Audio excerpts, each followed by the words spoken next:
Bakit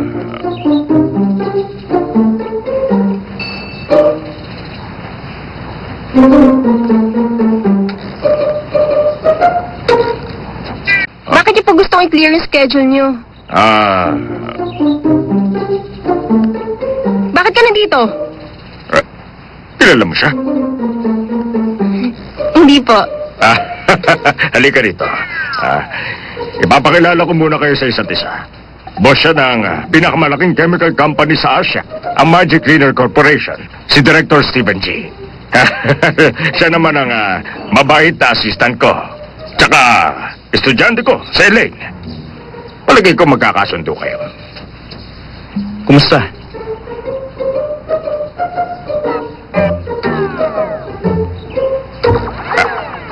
Elaine, ayos ka lang. Kumusta?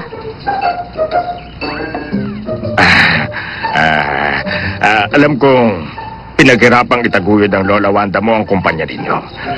Ngayon nagpasya kayong i-export dito ang inheritance. Alam kong isa itong malaking laban. Kaya naman gusto ko kayong suportahan. Sabihin mo sa Lola mo, handa ako tumulong sa inyo, ha? Kilala niyo si Grandma? Oo.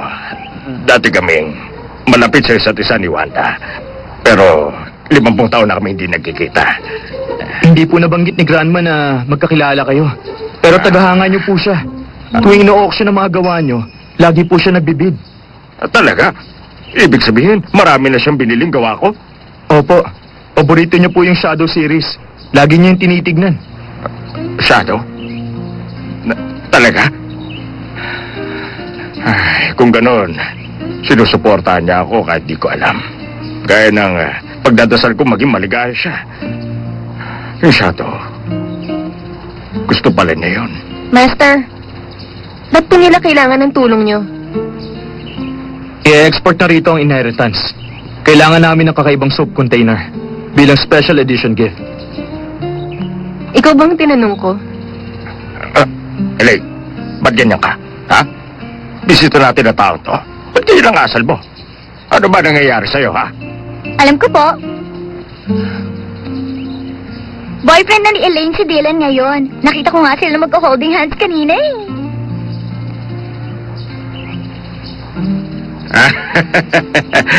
Nandito na ang tagsibol. Panahon na ng pamumukadkad ng mga bulaklak. Ikaw, May, bakit nandiyan ka? Dali, tingnan mo kung mainit na yung hurno. Ano pong urno? Dali na! Opo. Okay. Okay. Ha, chismosa talaga ang May na yun. Nasaan na nga ba tayo? Ha? Master, tingin ko po imposibleng matulungan niyo sila. Bakit naman? Kasi po busy kayo. I-exhibit na po ng British Museum ang mga gawa niyo. Umaasa po sila na makakapunta kayo sa conference nila. Ganon? Huwag na lang kaya akong pumunta.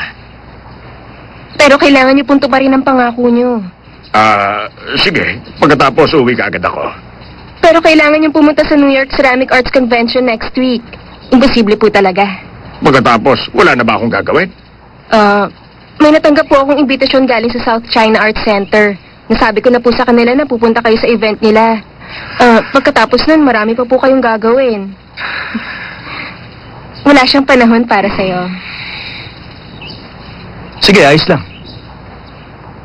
Master Zong, hindi ko po inaasahang busy kayo. Sa iba na lang po ako magpapatulong. Mabuti naman. Puno kasi ang schedule ni Master. Kaya kahit gusto ko niyang tulungan, imposible yun sa ngayon. Pasensya ka na. Mas mabuti kung hahanap ka na lang ng ibang artist na tutulong sa'yo. Huwag kang maglala. May naisip ako. Ano kaya kung ikaw ang gumawa? Ano po yun? Ikaw na lang ang tumulong sa kanya. Siya ang paborito estudyante ko.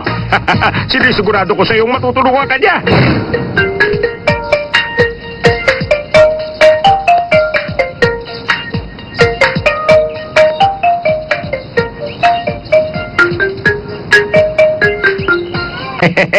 Siya ang paborito estudyante ko.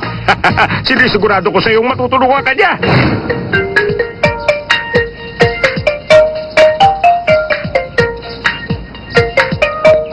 Pero Master, Pumayag ka na. Huwag mo sabihin sa akin na nahihiya ka. hindi naman po ako nahihiya eh. Ano yung sasabihin mo? Masyado po kasi tong commercial. At dahil mga artist po tayo, dapat... Tandaan mo to.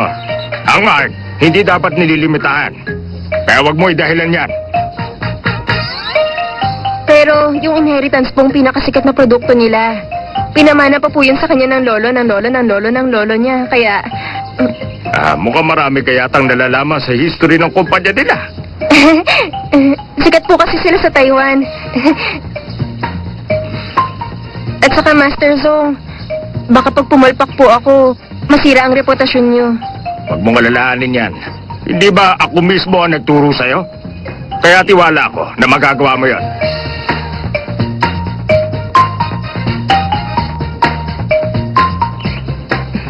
Director G, marunong pa namang rumespeto sa gusto ng iba, di ba? Elaine, pupunta na ako sa gallery. Sige, Bakit parang terno yata suot ninyong dalawa ngayon? Director G, kumusta? Okay lang ba kausapin ko sandali ang girlfriend ko? Dylan, kilala mo siya, ha? Opo. Ilang beses na rin kaming nagkita sa Taiwan. Ah, nandito siya dahil gusto niyang magpagawa ng design sa akin. Ay, pero busy ako. Kaya si Elaine na lang ang gagawa nun. Kaya ka pala nandito. Huwag kang mag-alala. Naniniwala akong kayang-kaya yun ni Elaine. Kung makikilala mo siya, makikita mo ang unique qualities niya. Pero kung hindi mo siya kikilalanin, hindi mo makikita kung sino talaga siya. Tama ba ako, Master? Oo, kagaya ko. Una pa lang, alam ko na magaling siya. Honey, alis na ako ha. Huwag mong kalimutan, may date tayo mamaya. Master, alis na po ako. Sige. Director G. Sige.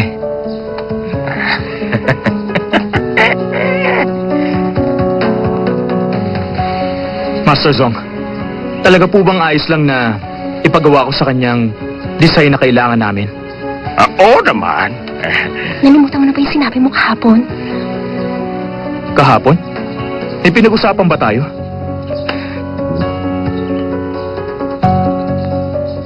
Magkakilala ba tayo, Miss Elaine?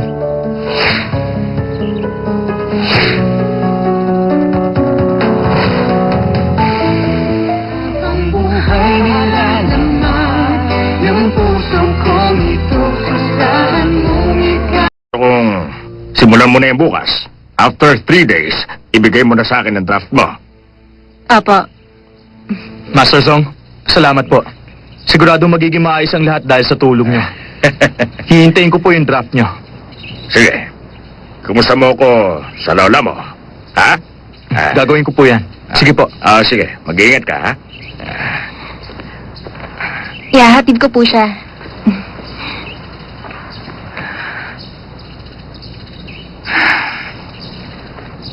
Steven G! Sandali lang! Di ba sabi mo kahapon, irerespeto mo ang naging desisyon ko? Pero bakit ngayon nandito ka na naman? Ano bang gusto mo?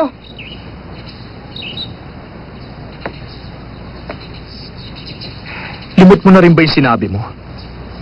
Bakit ngayon parang atat na atat kang ipangalandakan yung relasyon nyo? Nananadya ka ba? Mali ang iniisip mo. Matagal na kami magkasama ni Dylan. Siya ang destiny ko. Iba siya sa'yo. Napakabait niya. At mature siya.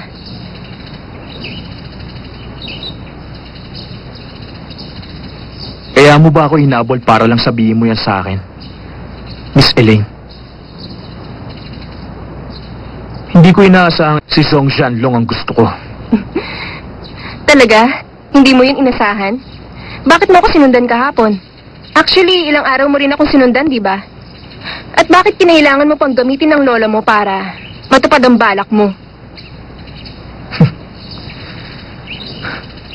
Anong balak yan? Ang makita ka? Yun ba ang iniisip mo?